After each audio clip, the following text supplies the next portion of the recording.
Today, I'm going to show you something that most doctors never tell you in their office. There are foods that seem completely healthy, foods you probably eat every single day, that are silently sabotaging your blood sugar. And there are 9 specific ones that have 0 carbohydrates, 0 sugar, and that your body uses as clean, efficient fuel. If you deal with constant fatigue, stubborn belly fat, or difficulty controlling your blood glucose, what I'm about to share in the next few minutes could completely change your relationship with food. Stay until the end, because the most important part comes last. Over the years I've dedicated to studying metabolic health and clinical nutrition, I've learned something that genuinely shook me. Most of what people believe about healthy eating is incomplete, and in many cases, it's wrong in a way that costs the body dearly over time. I'm not saying that to be provocative. I'm saying it because I see the consequences every single day. People who are exhausted, struggling with uncontrolled blood sugar, gaining weight progressively, and completely unable to understand what they're doing wrong, because in their minds, they're taking care of themselves. They're eating fruit, drinking fresh juice, choosing whole grain bread, avoiding fat. They're following exactly what popular culture has repeated for decades as healthy, and yet the body doesn't respond. Energy crashes, blood sugar climbs, weight won't budge, frustration grows. When I analyze these cases, I'm not surprised, because I understand the mechanism behind what's happening. And when you understand the mechanism, everything starts to make sense in a way that no internet diet can ever explain. What I want to share with you today is an understanding that completely transformed how I guide people about nutrition. It's not a complex protocol. It's not an empty promise. It's applied science in its simplest form, and it comes down to 9 specific foods that genuinely work in your body's favor, with no carbohydrates and no sugar. Before I talk about the foods themselves, I need to walk you through a mechanism that should be taught in schools, but that most people have never heard explained clearly, because without understanding this, you'll keep making food choices completely in the dark. When you consume carbohydrates, whether it's rice, bread, fruit, juice, potatoes, oatmeal, or granola, your body converts those foods into glucose. That glucose enters your bloodstream, and your pancreas receives the signal to release insulin. Insulin is the hormone responsible for capturing that glucose and delivering it to your cells to be used as energy. So far, that sounds perfectly fine. And it is, when it happens in moderation and with foods that release glucose slowly. The problem starts when this happens frequently, in large amounts, or with fast-absorbing carbohydrates. Your pancreas ends up working non-stop. Insulin gets released in constant high spikes, and over time your cells start ignoring that signal, what specialists call insulin resistance. When insulin resistance sets in, sugar circulates in your bloodstream without being properly absorbed, and you start experiencing symptoms I hear about constantly: fatigue that no amount of sleep fixes, hunger that returns almost immediately after eating, brain fog, stubborn abdominal fat, and that unsettling feeling that your own body just doesn't cooperate anymore. This isn't weakness, this isn't a lack of willpower, this is biochemistry.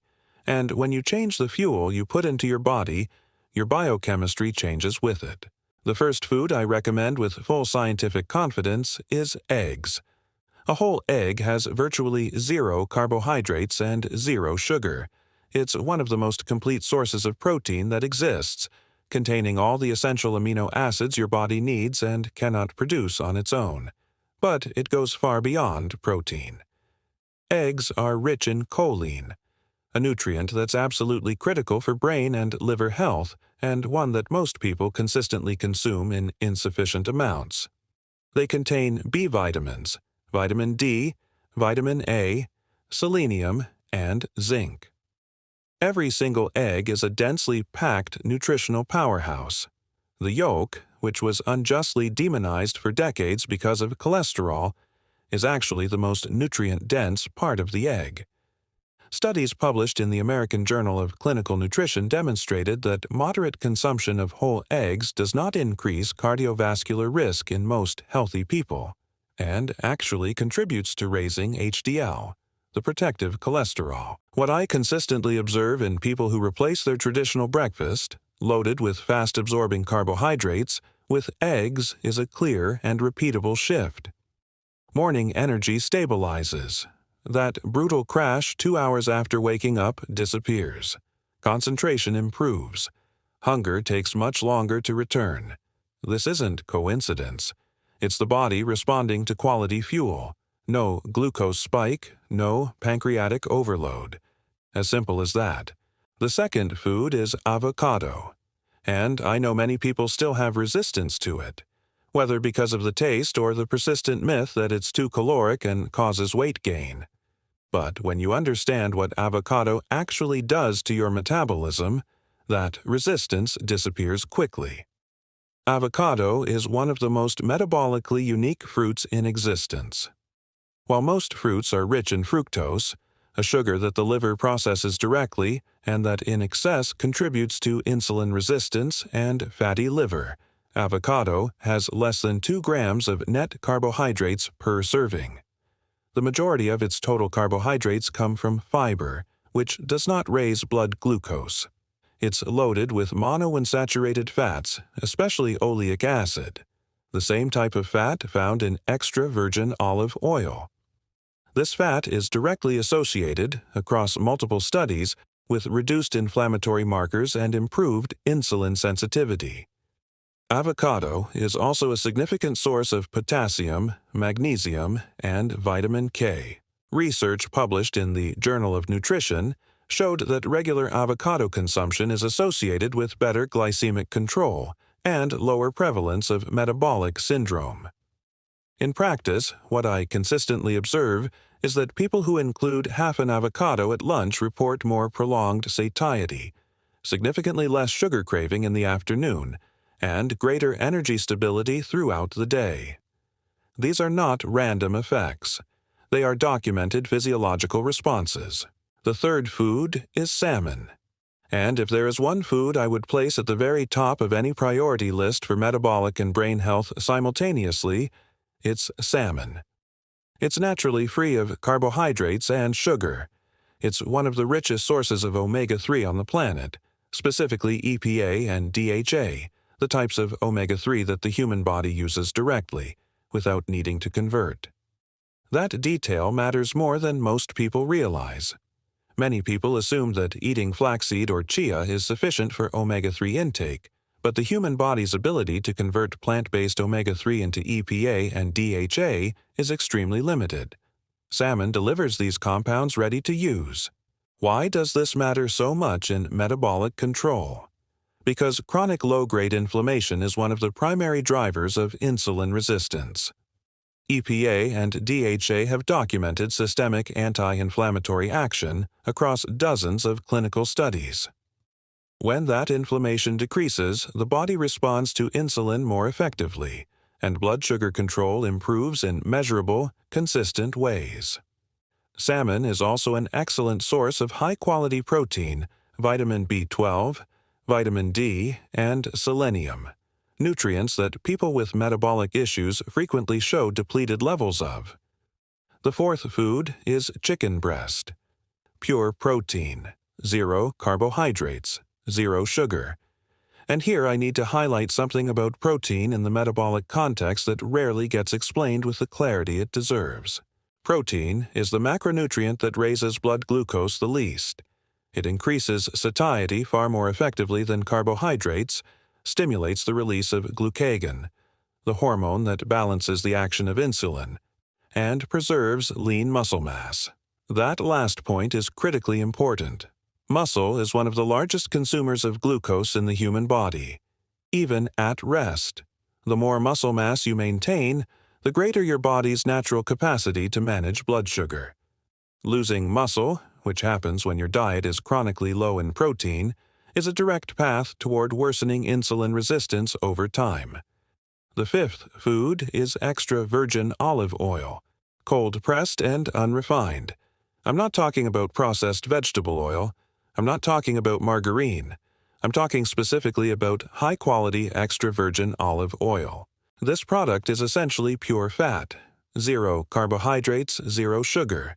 It's composed primarily of monounsaturated fatty acids and contains unique bioactive compounds, including oleocanthal, which in certain studies has shown anti-inflammatory properties comparable to low doses of non-steroidal anti-inflammatory drugs. Extra virgin olive oil is also rich in polyphenols, antioxidants that protect cells from oxidative stress, a process directly linked to accelerated aging and metabolic disease. The Prediabetes study, one of the largest and most rigorous studies on the Mediterranean diet ever conducted, demonstrated that regular consumption of extra virgin olive oil was associated with a significant reduction in cardiovascular risk and improvement in multiple metabolic markers. Use it as a base for food preparation, on salads, meats, and vegetables, ideally added after cooking to preserve its bioactive compounds. The sixth food is natural cheese, and here I need to make an essential distinction. I'm not talking about processed cheese, the kind that comes in individually wrapped slices with a long list of artificial ingredients. I'm talking about aged and whole cheeses, Parmesan, cheddar, Gouda, fresh mozzarella, brie, camembert. These cheeses have very few carbohydrates, virtually no sugar, and are dense sources of protein, calcium, healthy fats, and, especially, vitamin K2. Vitamin K2 is a nutrient most people are completely unaware of, yet it plays an extraordinary role in health. It acts as a metabolic director. It helps calcium go where it should, bones and teeth, and prevents it from depositing where it shouldn't, in the arteries. The Rotterdam study, which followed over 4,000 people for 10 years, found a significant association between high vitamin K2 intake and a substantial reduction in cardiovascular mortality. The seventh food is dark, leafy green vegetables, spinach, kale, arugula, Swiss chard, watercress, broccoli. These vegetables have a unique metabolic characteristic.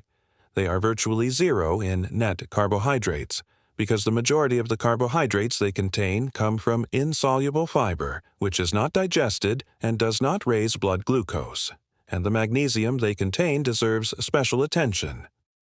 Over 300 enzymatic reactions in the human body depend on magnesium, including the mechanisms that regulate insulin. Consistent research shows that people with insulin resistance frequently present with low magnesium levels, and that increasing consumption of magnesium-rich foods improves insulin sensitivity in measurable ways. The eighth group is nuts and seeds, especially almonds and walnuts. These are foods that fit in the palm of your hand but carry a nutritional power that most people drastically underestimate. A 30-gram serving of almonds has fewer than 3 grams of net carbohydrates and is rich in vitamin E, magnesium, monounsaturated fats, and quality protein. Walnuts have an exceptionally high omega-3 profile for a plant-based food and are rich in polyphenols and compounds that stimulate the growth of beneficial gut bacteria. And the gut matters enormously in this conversation. The gut microbiome has direct influence over glucose metabolism and systemic inflammatory processes. When you feed beneficial bacteria with the compounds found in walnuts, you're supporting your metabolic health through a pathway that very few people ever consider. Research published in Diabetes Care demonstrated that regular walnut consumption is associated with lower risk of type 2 diabetes and improved glycemic control in people with prediabetes. What I observe in practice is very concrete. When people replace their afternoon processed snacks, cookies, granola bars, sugary drinks, with a handful of almonds or walnuts, the craving for sweets later in the day decreases significantly.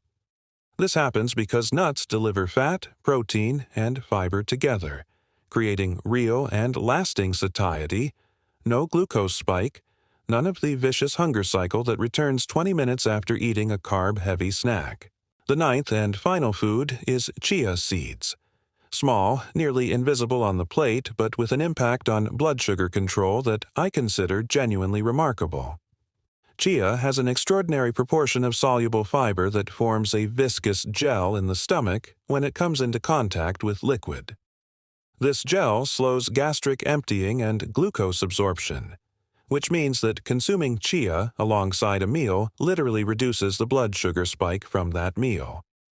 A study published in the European Journal of Clinical Nutrition demonstrated that chia consumption significantly reduced postprandial glycemic response, meaning the rise in blood sugar after eating, in both healthy participants and diabetics.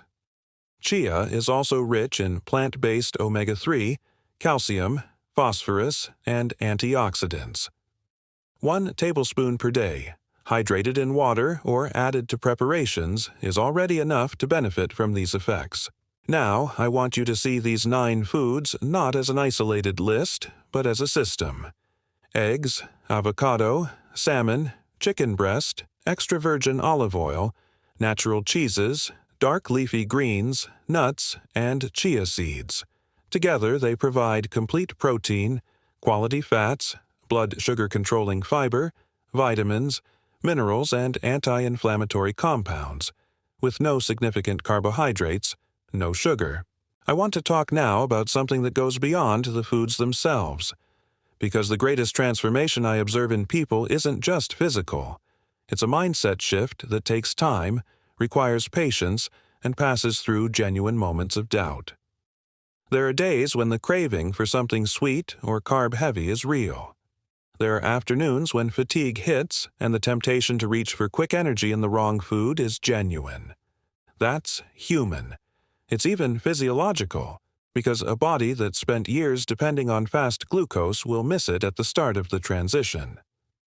What I guide people toward is this. Don't try to change everything at once. Choose 1 food from this list and start including it consistently this week. After 7 days, add another. Build the habit gradually, because what is gradual tends to last. What is radical tends to last 3 weeks and end in a setback that generates more frustration than the starting point. What science consistently shows us is that small, sustained changes produce large, permanent results. A study from the Harvard T.H. Chan School of Public Health demonstrated that up to 90% of type 2 diabetes cases could be prevented with lifestyle changes, especially in diet. 90%, that's not a small number, that's nearly every case, and that completely changes the narrative. Because if 90% of cases are preventable, it means the vast majority of people facing this condition today have a path forward, or a path of prevention, that begins on their plate. What I've shared with you today is not theory. It's the practical application of decades of research in metabolic health, translated in the most direct and honest way I know how. These are 9 foods that science validates, that the body responds to, and that anyone can start including in their routine starting today. Eggs, avocado, salmon, chicken breast, extra virgin olive oil, natural cheeses, dark leafy greens, almonds and walnuts, chia seeds. Each one plays a specific and documented role in metabolic balance. Each one contributes to stabilizing blood glucose, reducing inflammation, providing clean energy, and protecting long-term health, without overloading the pancreas, without insulin spikes, without the vicious cycles that a diet rich in carbohydrates and sugar creates in the body. If you made it this far, it's because this subject genuinely matters to you. Maybe you're already experiencing some of these symptoms. Maybe someone close to you is going through this. Maybe you simply want to understand your own body better than you did before clicking on this video. Whatever the reason, you're in the right place. This channel exists to bring serious, science-based information, translated in a human and accessible way. No sensationalism. No miracle promises, no products to sell. Just knowledge that has the power to transform your relationship with your health. If this video made sense to you, if something here shifted the way you see food and your body, subscribe to this channel right now. Hit the notification bell so you never miss a video. because what's coming in future content goes even deeper into everything presented here. I'll see you in the next video. And remember, it's not about eating less, it's about eating right. And now you know exactly where to begin.